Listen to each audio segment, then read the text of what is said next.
हाँ भाई बच्चों, कैसे हैं आप सब। इस साल तो लगता है कि जैसे पिछले साल निकल गई वैसे ये साल भी निकल जाएगी। ऑनलाइन के भरोसे ही आप लोगों को रहना पड़ेगा। स्कूल खुले और फिर बंद हो गए, कॉलेजेस खुले और फिर बंद हो गए। कोरोना लगता है कि पिछली साल से और अधिक तेज़ी से फैल रहा है। Be safe, stay home. खैर, हमें अपनी इन सब मुसीबतों के बीच में अपनी जो कर्म तो करते ही रहना है। हमें अपनी तरक्की को बाधित नहीं होने देना है। इसलिए हम जो है अपनी पढ़ाई चालू रखेंगे, और भले ही ऑफलाइन नहीं हो सकती है, ऑनलाइन चालू रखेंगे। तो अपना आगे हम अपना टॉपिक बढ़ाते हैं। ठीक है, हम सेल्फ इंडक्टेंस कॉइल के बारे में बता रहे थे, तो उसी के आगे के टॉपिक को हम लेते हैं। Energy stored in self inductance coil.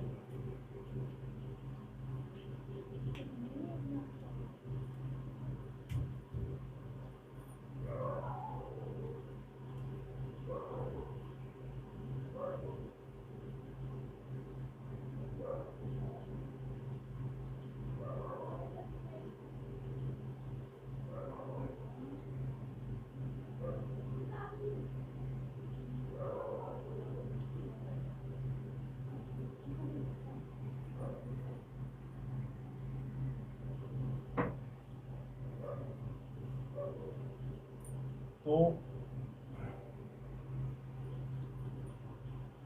जो इंड्यूस्ड ईएमएफ होता है,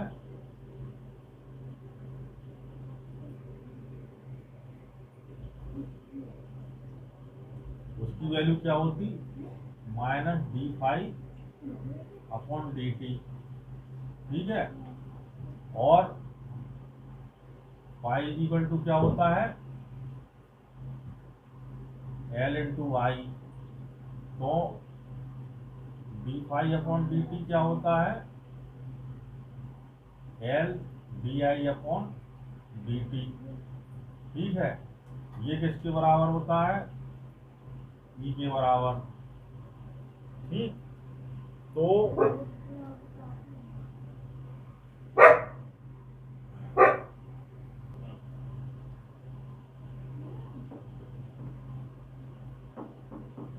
वर्क डन निकालना है हमको। एनर्जी स्टोर्ड किसके बराबर होती है, इन energy work done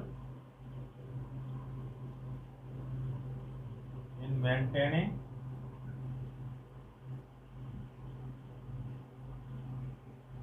I current in coil. ठीक, तो वर्क डन होगा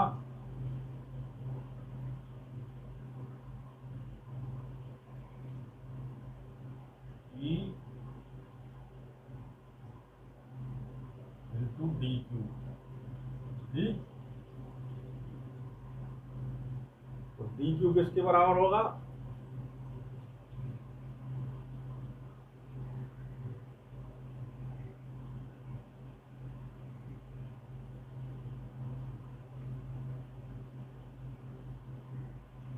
W इक्वल टू क्या होता है, डेल्टा V इंटू क्यू होता है। यहाँ डेल्टा V किसके बराबर है, E के बराबर है।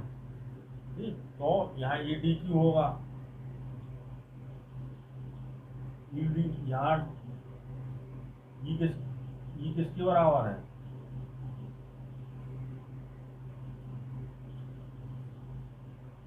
L/di/dt के बराबर है, माइनस। ठीक, और dq किसके बराबर है, I इंटू dt के बराबर है। ठीक, तो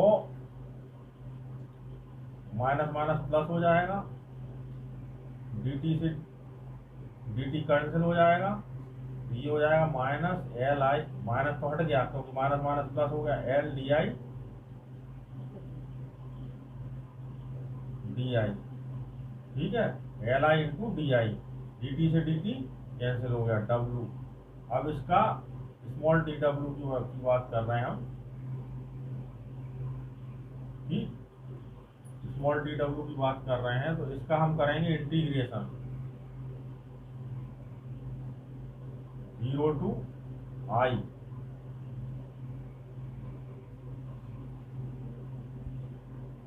तो इसका जब इंटीग्रेशन करेंगे 0 to I LI DI, ठीक। तो जब इंटीग्रेशन होता है तो क्या होता है, इसका स्क्वायर होता है और अपॉन में 2 आता है, तो ये हो जाएगा LI square upon 2 0 to I, ठीक। और ये dW का हो जाएगा W, ठीक। तो ये होगा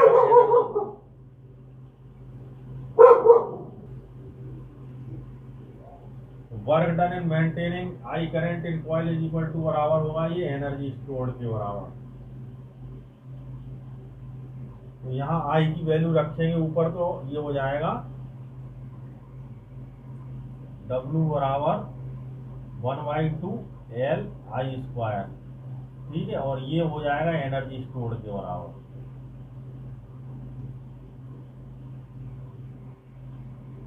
ये एनर्जी स्टोर निकल आई हमारी, ठीक।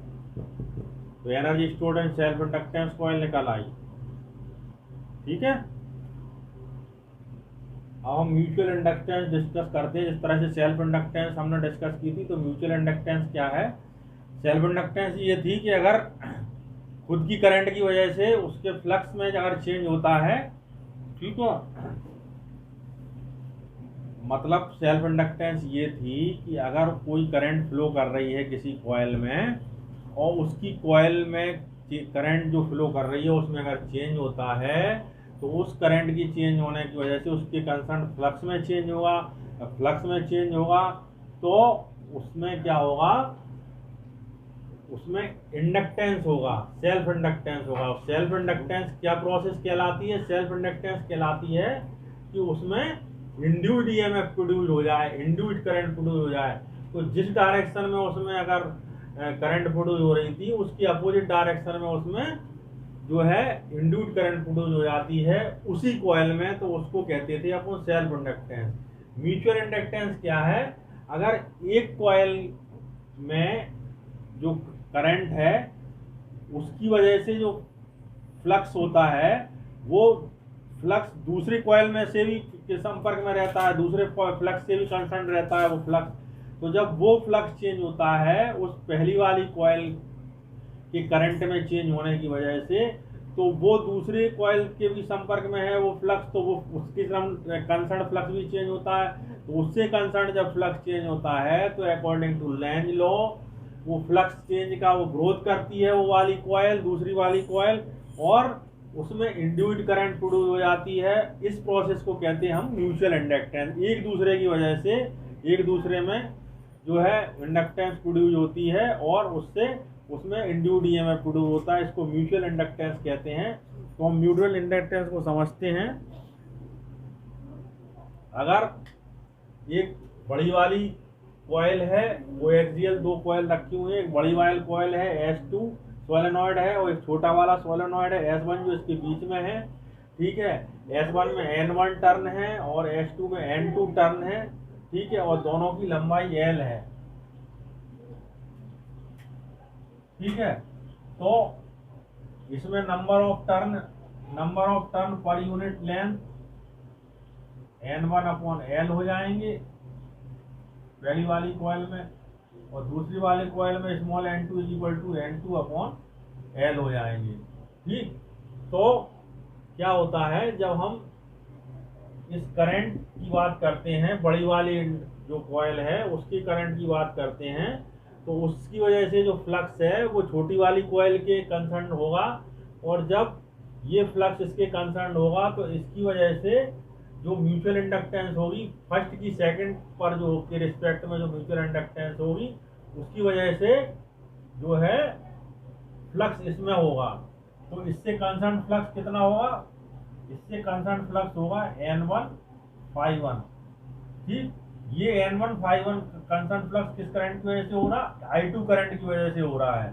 तो इसकी mutual inductance of first coil with respect to second, और करंट कौन सी है I2।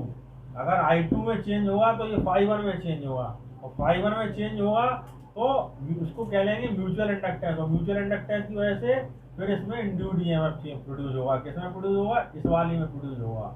ठीक, तो अब हम N1 ∅1 की वैल्यू निकालते हैं हम यहाँ से। N1 ∅1 is equal to, N1 की वैल्यू कितनी होगी? N1L, ठीक है, और ∅1 की वैल्यू कितनी होगी? BA, ठीक। तो ये N1L, B की वैल्यू कितनी होती है सोलेनॉइड के लिए? म्यू नॉट NI, ठीक। तो ये किसकी वजह से प्रोड्यूस हो रही है? ये B किसकी वजह से प्रोड्यूस हो रही है? दूसरे वाले की वजह से। दूसरे वाले की वजह से B प्रोड्यूस हो रही है, उसकी वजह से फर्स्ट में फ्लक्स में चेंज हो रहा। ठीक, तो ये B हो रही है म्यू नॉट N2, ठीक, यही होती है इसकी वैल्यू, और I2, और A की वैल्यू होगी पाई R1 स्क्वायर। ये एरिया किसका होगा? छोटे वाले का होगा। तो इसकी वैल्यू आएगी हमारी N1 N2 I2 pi R1 square और mu naught is equal to, ये किसके बराबर होगी? M12 I2 के बराबर होगी। तो यहाँ से I2 से I2 कैंसिल हो जाएगी, और M12 की वैल्यू आ जाएगी म्यू नॉट N1 N2 पाई R1 स्क्वायर। ठीक, तो इसी तरह से हम ये फर्स्ट कॉइल की इंडक्टेंस है विद रिस्पेक्ट टू सेकंड, इसी तरह से हम सेकंड की निकाल लेंगे। सेकंड की यहाँ निकालते हैं। अच्छा, ये इंडक्टेंस जो है हर जगह जो फ्लक्स होता है वो सेम रहता है। अगर एज इफेक्ट को हम और नेगलेक्ट कर दें तो पूरी जगह सेम रहता है ये B की वैल्यू, ठीक है। वैसे B की वैल्यू हम अलग अलग निकालते थे हर जगह, किनारे पे अलग निकालते थे और सेंटर पे हम इधर अलग निकालते थे B की वैल्यू। जो हमने फॉर्मूला पढ़े थे सोलेनॉइड के लिए, तो सोलेनॉइड के लिए हम सेंटर पे अलग निकालते थे B की वैल्यू और किनारे पे अलग निकालते थे। किनारे पे क्या हो जाती थी हमारी, इसकी वैल्यू हाफ हो जाती थी, है। लेकिन हम यहाँ पे एज इफेक्ट को नेगलेक्ट करके चलेंगे, ये B की वैल्यू हर जगह सेम मान के चलेंगे इसको, ठीक है। अब हम इसकी बात करें दूसरे की, तो N2 ∅2 is equal to M21 I1, ठीक है। ये क्या होगा?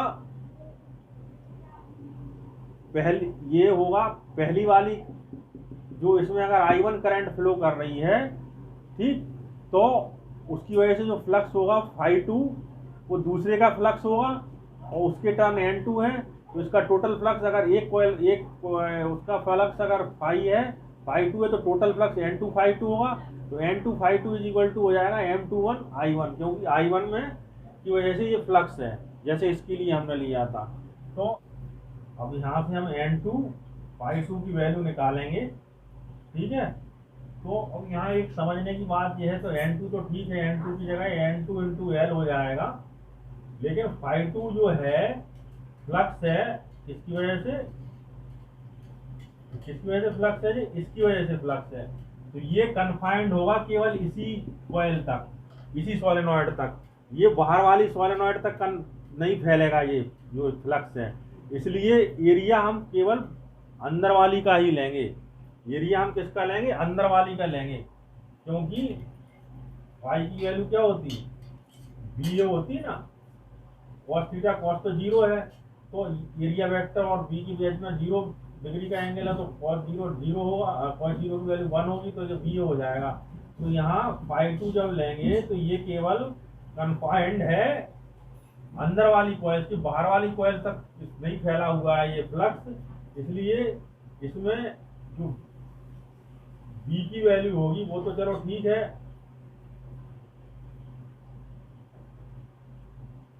बी की वैल्यू जो होगी वो तो इसकी वजह से होगी, ठीक, और ए की वैल्यू होगी वो A1 ही आएगा, A2 नहीं आएगा, ठीक। तो ये हो जाएगा N2L, बी की जगह म्यू नॉट N1 I1, ठीक है, और A1 की जगह पाई R1 का स्क्वायर, N2 φ2 की वैल्यू आई है। अब ये रख देंगे हम इसके बराबर M21 I1 के बराबर। तो N2, यहाँ भी हम एक चीज छूट गए थे, जो पहले वाला हमने यहाँ L खा गए थे, यहाँ L और आएगा, ठीक। तो यहाँ M21 I1 N2 N1, ठीक है, mu naught N1 N2 I1 पाई R1 स्क्वायर और L। तो I1 से I1 कैंसिल, तो M21 की वैल्यू आ गई म्यू नॉट N1 N2 पाई R1 स्क्वायर L। तो यहाँ से क्या प्रूव हुआ, M12 = M21। अगर एज इफेक्ट को हम नेगलेक्ट करते हैं, ठीक है, अगर हम एज इफेक्ट को नेगलेक्ट कर दें तो M21 की वैल्यू M21 के बराबर हो जाएगी। और इससे फायदा क्या होता, इससे फायदा ये होता है कि बड़ी वाली कॉइल को तो हम अगर जैसे निकालें, गॉस लॉ लगाएं, तो इससे तो फ्लक्स जो है इजीली कैलकुलेट हो जाएगा अंदर वाली कॉइल के लिए, ठीक है, क्योंकि ये अंदर है इसके। लेकिन बाहर वाली कॉइल के लिए अगर अंदर वाली कॉइल की जैसे फ्लक्स निकालें तो वो निकालना काफ़ी कठिन होगा, क्योंकि यहाँ पे अलग होगा, वो यहाँ पे अलग होगी वैल्यू, इसकी वैल्यू यहाँ पे अलग अलग होगी, किनारों पे अलग होगी, बीच में अलग होगी।